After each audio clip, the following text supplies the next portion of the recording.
कौन ब्रह्मा का पिता है, कौन विष्णु की माँ, शंकर का दादा कौन है, हमको दे बता। यह जानने के लिए अवश्य सुनिए जगत गुरु तत्वदर्शी संत रामपाल जी महाराज के अनमोल वचन, सभी पवित्र धर्मों के शास्त्रों के आधार पर सत साहित्य में लिखा है। और नंबर 2, प्रकृति दुर्गा को कहते हैं। नंबर 3, दुर्गा इन ब्रह्मा विष्णु महेश की माता है। और नंबर 4, ये कहते हैं हम तो केवल नियमित कार्य ही कर सकते हैं, यानी जिसके संस्कार में दुख या सुख जैसा है उसको एज इट इज दे सकते हैं, उसमें हम कोई परिवर्तन नहीं कर सकते। और 5वां ये हो गया कि रजगुण ब्रह्मा, सतगुण विष्णु, तमगुण शिव जी है, कि इन तीनों गुणों से उत्पन्न हम। तो पुण्यात्माओं, अभी तक जो ये ज्ञान दिया करते थे वो दंत कथा थी, अज्ञान था, वो सत्संग नहीं था।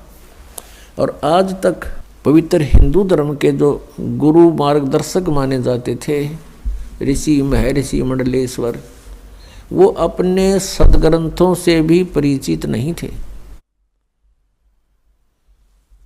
विचारणीय विषय है कि एक अध्यापक विद्यार्थियों को आउट ऑफ सिलेबस पढ़ाता है, पाठ्यक्रम से अलग ज्ञान देता है, वो उनका मित्र नहीं शत्रु है।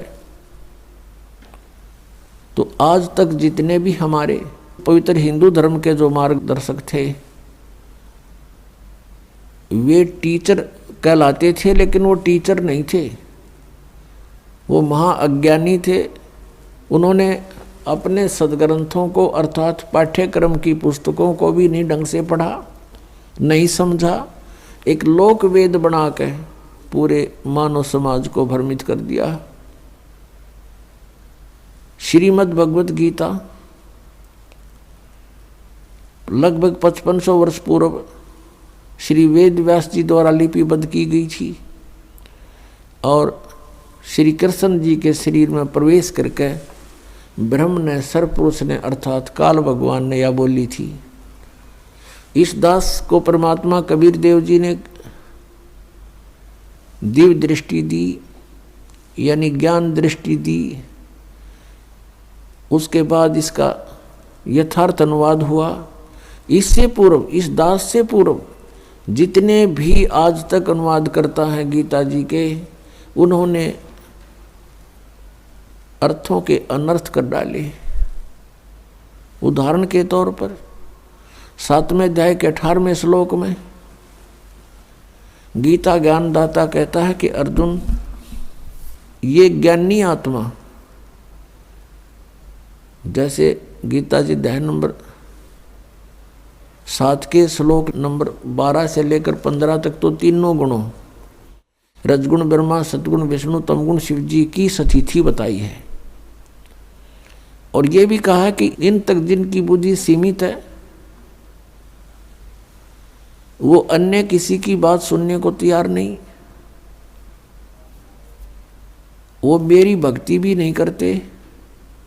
फिर गीता ज्ञानदाता कहता है ये ब्रह्म सरपुरुष 16वें और 17वें श्लोक में कि मेरी भक्ति भी 4 प्रकार के करते हैं। एक अर्थार्थी, आर्थ नंबर 2, और नंबर 3 जिज्ञासु, नंबर 4 ज्ञानी। इन तीनों को तो रिजेक्ट किया है, अर्थार्थी, अर्थ और जिज्ञासु को। ज्ञानी के विषय में कहा है कि ज्ञानी आत्मा है तो अच्छी, 7वें अध्याय के 18वें श्लोक में, लेकिन ये मेरे वाली ही अनुत्तम गति में स्थित रहे। अब यहाँ अनुत्तम का अर्थ एक 6ठी कक्षा के बच्चे से पूछ लीजिए। उत्तम माने अच्छा, यानी गुड, और अनुत्तम माने बैड। यदि कोई व्यक्ति कहीं पर बैड का अर्थ, इंग्लिश में बैड का अर्थ और गुड करता है, श्रेष्ठ करता है, तो महामूर्ख है वो। तो यहां इन्होंने अनुत्तम का अर्थ अति उत्तम कर दिया। कारण क्या रहा? अज्ञान। इनको पता नहीं था कि ब्रह्मा विष्णु महेश से ऊपर भी कोई शक्ति है। इनको ये भी नहीं मालूम था कि गीता जी का ज्ञान श्री कृष्ण नहीं बोल रहे, उसके अंदर प्रवेश करके ये श्री काल भगवान बोल रहे हैं। जो गीता जी अध्याय नंबर 11 के श्लोक नंबर 32 में कहता है कि अर्जुन मैं काल हूँ, सबको खाने के लिए आया हूँ, अब प्रवृत्त हुआ हूँ, और तू युद्ध ना करेगा तो भी मारूंगा इनको। और 11वें अध्याय के 21वें श्लोक में अर्जुन कह रहा कि हे भगवान, आप तो इन देवताओं को भी खा रहे हो, आप ऋषियों को भी खा रहे हो, और ये सब सिद्धों के समुदाय आपके समक्ष वेद मंत्रों से आपकी स्तुति भी कर रहे हैं, आपसे मंगल कामना भी कर रहे हैं, और आप इन सब को खा रहे हो। तब इसने 11वें अध्याय के 32वें श्लोक में कहा कि अर्जुन मैं काल हूँ और अब प्रवृत्त हुआ हूँ, अब आया हूँ मैं, अब प्रकट हुआ हूँ। श्री कृष्ण जी तो अर्जुन के साथ पहले से ही रहते थे, संबंधी थे उसके। और अर्जुन फिर ये पूछ रहा है कि हे महानुभाव तुम कौन हो? मैं आपको नहीं जानता। एक रिश्तेदार ने नहीं जाने, कोई बात हुई या? तो उस समय श्री कृष्ण नहीं, श्री कृष्ण से बाहर निकलकर वो काल अपना स्वरूप दिखा रहा था कि अर्जुन ये है मेरा विराट रूप, और इससे पहले किसी ने इसको नहीं देखा था तेरे अतिरिक्त। और श्री कृष्ण जी तो अपना विराट रूप पांडवों की सभा में पहले दिखा चुके थे। तो ये शब्द भी श्री कृष्ण जी नहीं बोलते अगर वो गीता ज्ञान दे रहे होते कि तेरे से अतिरिक्त पहले मेरा ये विराट रूप किसी ने नहीं देखा था। वो विराट रूप श्री कृष्ण जी के सत्र का था। श्री कृष्ण जी विष्णु अवतार हैं। विष्णु जी केवल 16 कला के भगवान हैं, और ये काल ब्रह्म 1000 कला का भगवान है। जैसे एक तो 100 वाट का बल्लभ हो, एक 1000 वाट का हो, एक 16 वाट की ट्यूब हो, एक 1000 वाट की ट्यूब हो, तो ट्यूब दोनों रोशनी दोनों ही दिखा रही है, लेकिन अंतर बहुत होता है। ऐसे ही इनके विराट रूप में अंतर था। तो ऐसे ही गीता जी का ज्ञान इनको नहीं मालूम था कि गीता जी का ज्ञान किसने बोला। इनकी बुद्धि श्री कृष्ण से ऊपर उठी नहीं। श्री कृष्ण जी को सर्वेश्वर महेश्वर मानकर श्री गीता जी के ज्ञान का अज्ञान कर डाला। तो गीता जी अध्याय नंबर 7 के श्लोक नंबर 18 में गीता ज्ञानदाता ये काल कह रहा है कि अर्जुन ये सभी ज्ञानी आत्माएं हैं तो नेक उद्धार, ये परमात्मा पाने के लिए अपना सर्वस्व न्यौछावर किए हुए हैं, लेकिन ये मेरे वाली घटिया अनुत्तम गति में ही स्थित हैं। अपने आत्माओं, अब ब्रह्म की साधना को यानी काल अपनी साधना को अनुत्तम क्यों कहा? अब यहां विचार करो। श्रीमद् भगवत गीता ज्ञानदाता गीता अध्याय नंबर 4 के श्लोक नंबर 5 और 9 में, गीता अध्याय नंबर 2 के श्लोक नंबर 12 में, गीता अध्याय नंबर 10 के श्लोक नंबर 2 में ये स्पष्ट करता है कि अर्जुन तेरे और मेरे बहुत जन्म हो चुके हैं। तू नहीं जानता, मैं जानता हूं। मेरे जन्म और कर्म अलौकिक हैं। फिर गीता ज्ञानदाता स्वयं कहता है कि अर्जुन 8वें अध्याय के 13वें श्लोक में कि मेरी भक्ति कर, और मेरी भक्ति का जो मंत्र है श्रीमद् भगवद गीता अध्याय नंबर 8 के श्लोक नंबर 5 और 7 में और 13 में, अध्याय 8 के 13 में, ये इसका निष्कर्ष समझो ऐसा है कि गीता ज्ञानदाता कहता कि अर्जुन तू मेरी भक्ति कर, युद्ध भी कर और मुझे प्राप्त होगा। और मेरे पाने का मंत्र है 8वें अध्याय के 13वें श्लोक में स्पष्ट किया है, ओम इति एकाक्षरम ब्रह्म व्यवहारण माम अनुस्मरण ये परियाति तदन देहम सयाति परमाम गतिम। मुझ ब्रह्म का केवल एक ओम मंत्र है, नथिंग एल्स। यह एक ओम मंत्र है, और अंतिम श्वास तक सिमरण करता हुआ जो शरीर त्याग कर जाता है, उच्चारण करके श्रवण करता हुआ शरीर छोड़कर जाता है, तो मेरे वाली परम गति को प्राप्त होता है। अब ओम के नाम से जो गति होनी है वो क्या है? क्या मोक्ष होगा? कितना मोक्ष होगा? कि ब्रह्मलोक प्राप्ति होगी। 8वें अध्याय के 16वें श्लोक में गीता जी में लिखा है कि अर्जुन, ब्रह्मलोक पर्यंत सभी प्राणी पुनरावृत्ति में है। पुनरावृत्ति का अर्थ है वहां गए हुए प्राणी भी पुनर्जन्म को प्राप्त होते हैं, पूर्ण मोक्ष नहीं होता। और यह अनुवादकर्ताओं ने 8वें अध्याय के 16वें श्लोक में अनुवाद गलत कर दिया। इन्होंने कर दिया कि मुझे प्राप्त प्राणी का पुनर्जन्म नहीं होता। इसका अर्थ ये बनता है कि जो ये विद्यते माने विद्य धातु है, ये विद्य माने जानना भी होता है, कि जो ये नहीं जानते कि मुझे प्राप्त प्राणी का पुनर्जन्म होता है, तो वो मेरी साधना करके ब्रह्मलोक में जाने से भी पुनरावृत्ति को ही प्राप्त होते हैं, ब्रह्मलोक प्राप्त करते हैं और वहाँ से भी फिर जन्म मृत्यु में ही रहते हैं। यदि यहाँ इनके अनुवाद को सही माने गीता अनुवादकर्ताओं का कि मुझे प्राप्त प्राणी का, गीता ज्ञानदाता कह रहा है कि मुझे प्राप्त प्राणी का पुनर्जन्म नहीं होता। ये गीता जी अध्याय नंबर 4 के श्लोक 5, 9, गीता अध्याय नंबर 2 का श्लोक 12 और गीता अध्याय नंबर 10 का श्लोक 2 ये झूठे हो जाते हैं। कि ये कहता है मेरे भी जन्म मृत्यु होते, साधक के भी, यानी तू मेरा साधक है तो तेरे भी जन्म मृत्यु होंगे अर्जुन। तो यहाँ इन्होंने अर्थों के अनर्थ कर डाले। अब गीता जी अध्याय नंबर 17 के श्लोक नंबर 23 में कहा कि ओम तत्सत इति निर्देश है ब्रह्मण त्रिविध समर्थ है। ब्रह्मण माने सच्चिदानंद घन ब्रह्म का 3 मंत्र के ओम तत्सत मंत्र की साधना का निर्देश है, नथिंग एल्स। और कोई मंत्र नहीं उस परमात्मा के पाने का, यानी पूर्ण मोक्ष कराने का। अब गीता जी अध्याय नंबर 8 के श्लोक नंबर 1 में अर्जुन ने पूछा कि आपने 7वें अध्याय के 29वें श्लोक में जिस तत्ब्रह्म के विषय में कहा कि तत्ब्रह्म को जानकर, सारे अध्यात्म को जानकर और पूरे सब कर्मों से परिचित प्राणी केवल जरा और मरण से मुक्ति पाने के लिए प्रयत्न करते हैं, वो संसार की किसी वस्तु की इच्छा नहीं रखते। तो 8वें अध्याय के प्रथम श्लोक में पूछा फिर किम तत्ब्रह्म, वो तत्ब्रह्म, वो परमात्मा कौन है, वो परमेश्वर कौन है। 8वें अध्याय के 3रे श्लोक में गीता ज्ञानदाता ने कहा कि वो परम अक्षर ब्रह्म है, यानी गीता ज्ञानदाता से कोई अन्य है वो। और फिर 15वें अध्याय के 1 से लेकर 4 में श्लोक में और 18वें अध्याय के 62वें श्लोक में गीता ज्ञानदाता अपने से अन्य किसी परम अक्षर ब्रह्म यानी सर्वशक्तिमान की शरण में जाने को कह रहा है। उसकी कृपा से ही तू परम शांति को और सनातन परम धाम को प्राप्त होगा। 18वें अध्याय के 62वें श्लोक में।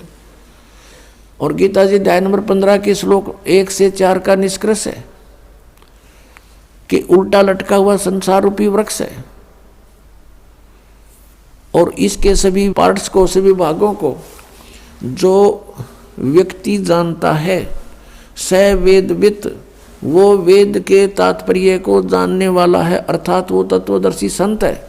गीता जी अध्याय नंबर 4 के श्लोक नंबर 32 में आपने अभी सुना, उसमें कहा कि जो अभी तक आपको ज्ञान बताया मैंने, चौथे अध्याय के 25 से लेकर 31 तक मंत्रों में, कोई ऐसी साधना करता है, कोई ऐसे यज्ञ करता है, कोई ऐसे यज्ञ माने धार्मिक अनुष्ठान करता है, उनसे हटकर चौथे अध्याय के 32वें श्लोक में कहा कि इस प्रकार की बहुत से विस्तार के साथ यज्ञों की जानकारी, धार्मिक अनुष्ठानों की जानकारी सच्चिदानंद घन ब्रह्म यानी ब्रह्मणे मुखे, वो सच्चिदानंद घन ब्रह्म की वाणी में लिखा है और वो तत्व ज्ञान है। चौथे अध्याय के 34वें श्लोक में कहा कि उस ज्ञान को तू तत्वदर्शी संतों के पास जाकर समझ, उनको दंडोत प्रणाम करने से, कपट छोड़कर प्रसन्न करने से वो तत्वदर्शी संत तुझे परमात्म तत्व का ज्ञान कराएंगे, उस तत्व ज्ञान से परिचित कराएंगे। तो यहाँ 15वें अध्याय के 1 से लेकर 4 में तत्वदर्शी संत की पहचान बताई है। वो कैसा होगा? ऊर्ध्व मूलम अधः शाखम अश्वत्थम प्राहु अवम छंदासी यस्य प्रणानी ये तम वेद स वेदवित।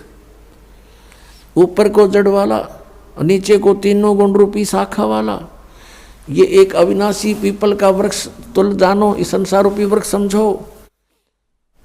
और इसके पत्ते आदि सभी विभाग हैं, छंद हैं। और यह तम वेद इस अज्ञान में छुपे हुए इस संसार रूपी वृक्ष के सभी विभागों को जो जानता है, स वेदवित, वह तत्वदर्शी संत है, वह वेद के तात्पर्य को जानने वाला है। 15वें अध्याय के 1 से लेकर 4 का जो तात्पर्य है श्लोक का, कि वो तत्वदर्शी संत है और इस संसार रूपी वृक्ष की ऊपर को जड़ है, नीचे को तीनों गुण रूपी शाखा है। रजगुण ब्रह्मा, सदगुण विष्णु, तमगुण शिव जी तो शाखा है।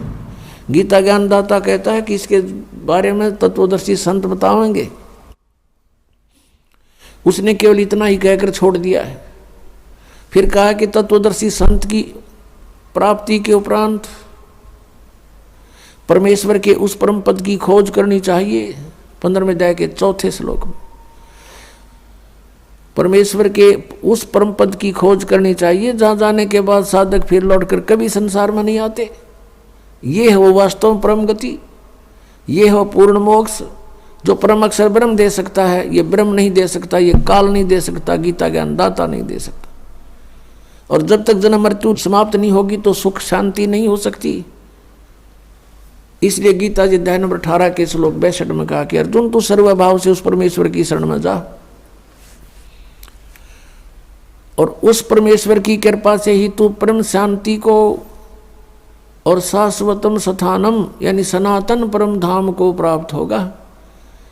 वो है वो परम पद जहाँ जाने के बाद कभी लौटकर संसार में नहीं आते। वो सत्यलोक है, शाश्वत स्थान, सदा रहने वाला स्थान यानी सत्यलोक।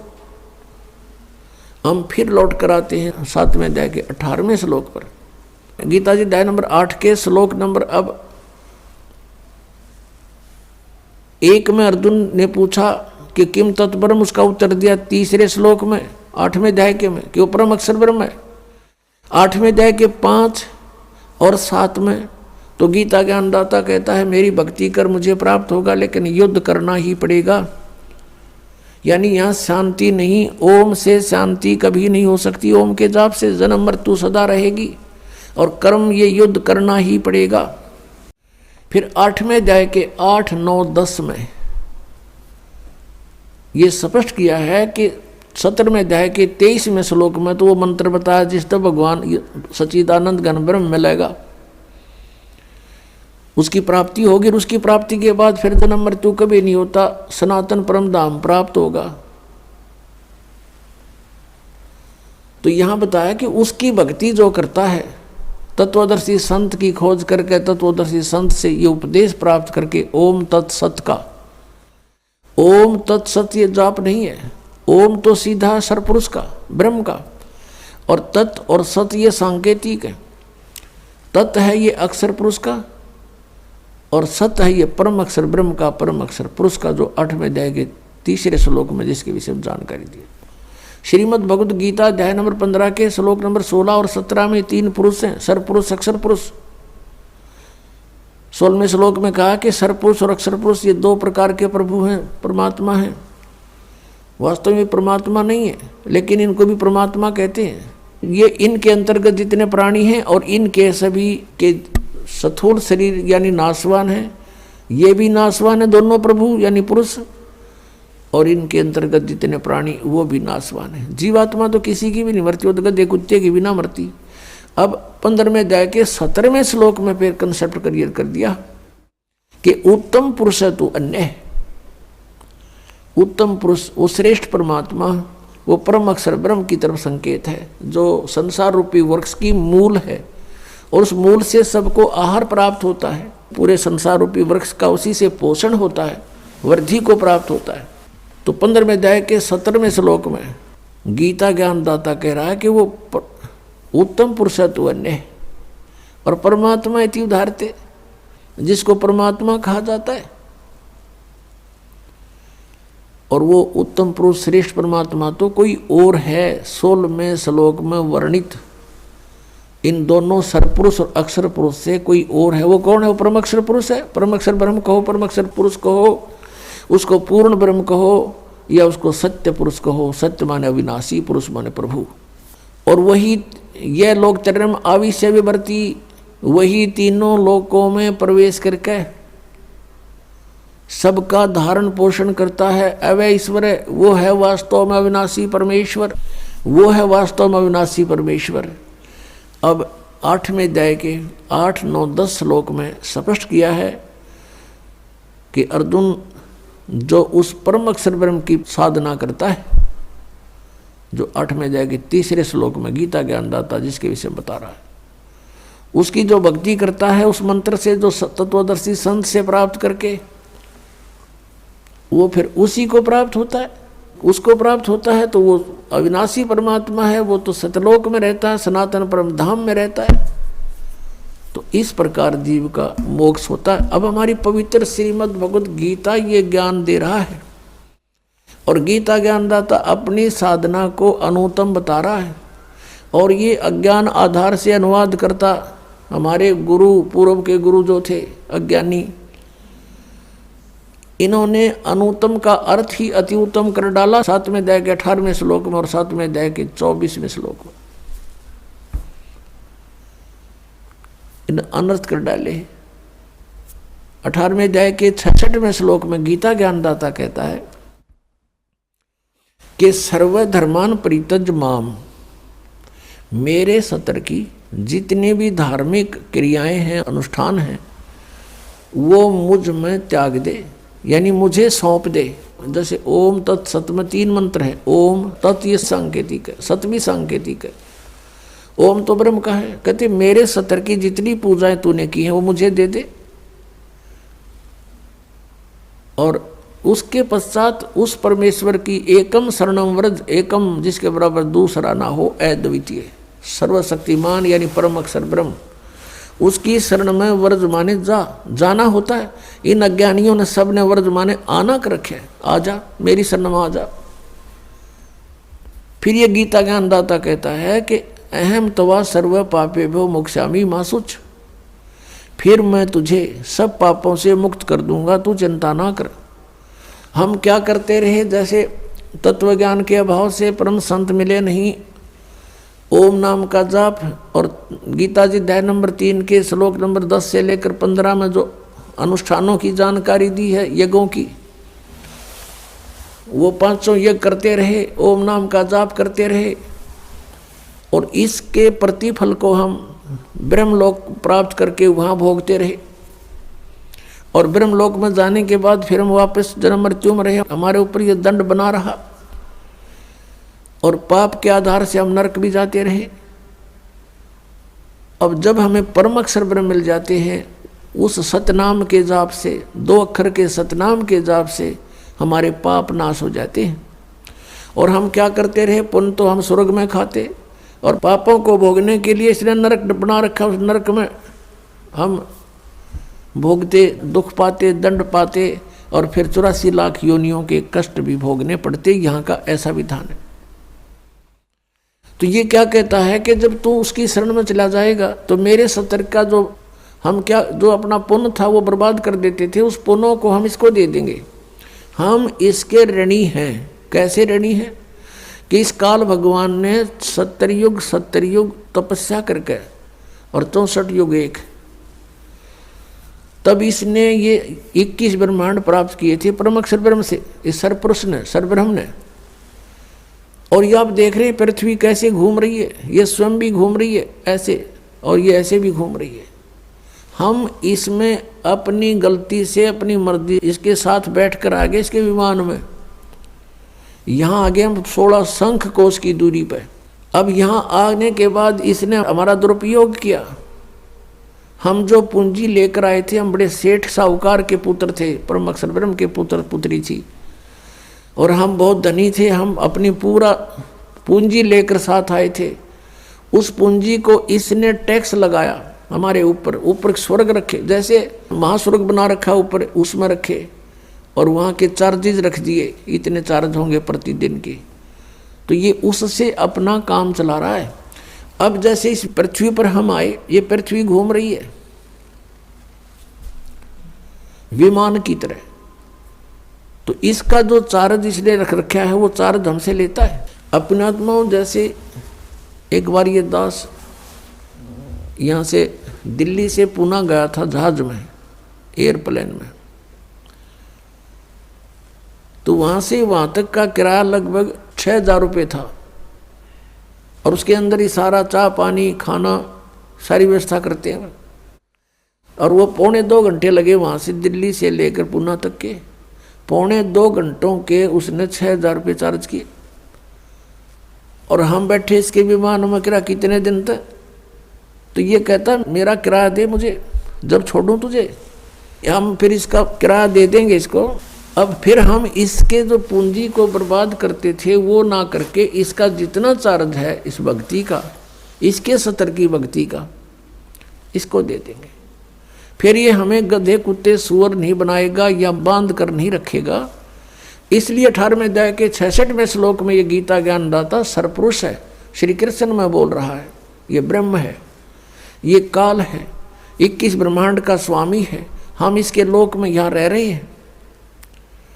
तो ये कह रहा है कि मेरे 70 की सर्वधर्मान परित्यज माम, 18वें अध्याय के 66वें श्लोक, मेरे 70 के सभी धार्मिक अनुष्ठान पूजाएं मुझे दे दे, मुझे त्याग दे, छोड़ दे, मेरा ऋण मुक्त हो, मेरा कर्जा दे। फिर एकम शरणम व्रज, फिर उस सर्वशक्तिमान परमात्मा की शरण में व्रज माने जाओ, परम अक्षर ब्रह्म की शरण में जाओ। और इन अज्ञानियों ने सब ने अनुवाद कर रखा आओ, यानी गो माने जाना होता है, अंग्रेजी का वर्ड है। और कोई गो माने आना लिखता है, कितना विद्वान होगा वो, अंडरस्टूड है।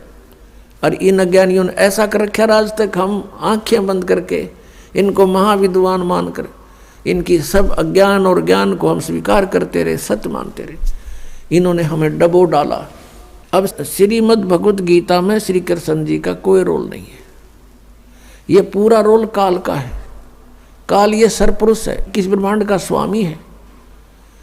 और इसने यहाँ सांप लगा हुआ 1 लाख मानव शरीरधारी प्राणियों का निताहार करने का, जिस कारण से इसने हमें अज्ञानी बना करके यहाँ बाई फोर्स रोका हुआ है, बलपूर्वक रोक रखा है। सब कार्य बलपूर्वक करवाता है। हमारे अंदर ऐसा इसने फीड कर दिए गुण है कि हम ये प्राणी विवश होकर के उनके बस कार्य करता। जैसे कोई शराब भांग पी लेता है, फिर उस जीव के बस का नहीं रहता, वो कैसी गतिविधि करे। तो ऐसे हमारे साथ इसने कर रखा है। बच्चे उत्पन्न कराता है, खाता है आप, जैसे कसाई बकरियों को इकट्ठा छोड़ देता है, वो संतान उत्पत्ति करते हैं अपनी वासना के वश होकर के, और उन बच्चों में उनकी खूब ममता भी होती है, और काल उनको कसाई खाता है और वो उनको अपने बच्चे मानते रहते हैं। यही स्थिति परमात्मा कबीर जी ने बताई कि तुम यहाँ कसाई के लोक में रह रहे हो, इस काल के लोक में रह रहे हो, और यहाँ तुम्हारी जन्म मृत्यु कभी समाप्त नहीं हो सकती, और ये दुख तुम्हें सदा बने रहेंगे। चाहे स्वर्ग में जाओ, चाहे महास्वर्ग में जाओ, इसके में वहाँ पूरा होते ही समय वापस फिर यहाँ लौट कर आना पड़ेगा। तो प्रसंग चल रहा है कि हम यहाँ उसी पर आते हैं कि 7वें अध्याय के 18वें श्लोक में गीता ज्ञानदाता ने अपनी साधना, अपनी गति को भी अनुत्तम कहा है, अश्रेष्ठ कहा है, क्योंकि जन्म मृत्यु मिटे नहीं, पूर्ण मोक्ष हो नहीं सकता, सनातन परम धाम प्राप्त नहीं हो सकता, और सनातन परम धाम प्राप्त हुए बिना शांति नहीं हो सकती। तो वो गति फिर व्यर्थ है, यूजलेस है, अनुत्तम है, घटिया है। इसका उदाहरण देते हैं। क्या बताते हैं? परमात्मा कबीर देव जी ने अपना तत्व ज्ञान अर्थात सच्चिदानंद घन ब्रह्म की वाणी स्वयं आकर के बोली है, और वही ज्ञान आदरणीय गरीबदास साहिब जी में फीड करके उनके मुख कमल से बाहर निकलवाया है। उसमें क्या बताया है? 72 सोणी अक्षय करी, चुनक ऋषिश्वर एक, ये दे धारे जोरा फिरे, ये सभी काल के भेख। 72 अक्षौणी अक्षय करी, क्षय माने नाश कर दिया 72 अक्षौणी का। किसने? चुनक ऋषिश्वर एक, चुनक नामक एक ऋषिवर ने, ऋषिश्वर ऋषि ईश्वर, देखो कितनी गहरी शब्द लाया हमारे लेकिन ने इनके साथ। एक तो ऋषि सिंपल, एक ऋषिश्वर, ऋषियों में भी श्रेष्ठों से भी श्रेष्ठ। उस ऋषि के ये लक्षण हैं क्या कि 72 अक्षौणी मानदाता चक्रवर्ती राजा की 72 अक्षौणी का नाश कर दिया, खा गया, अक्षय करी। 72 अक्षौणी अक्षय करी, चुनक ऋषि सुवर एक, ये दे धारे जोरा फिरें ये सभी काल के बेख। दे धारे जोरा, जोरा माने मौत है। जिनको तुम ऋषि महर्षि मानते थे परमात्मा कहते हैं,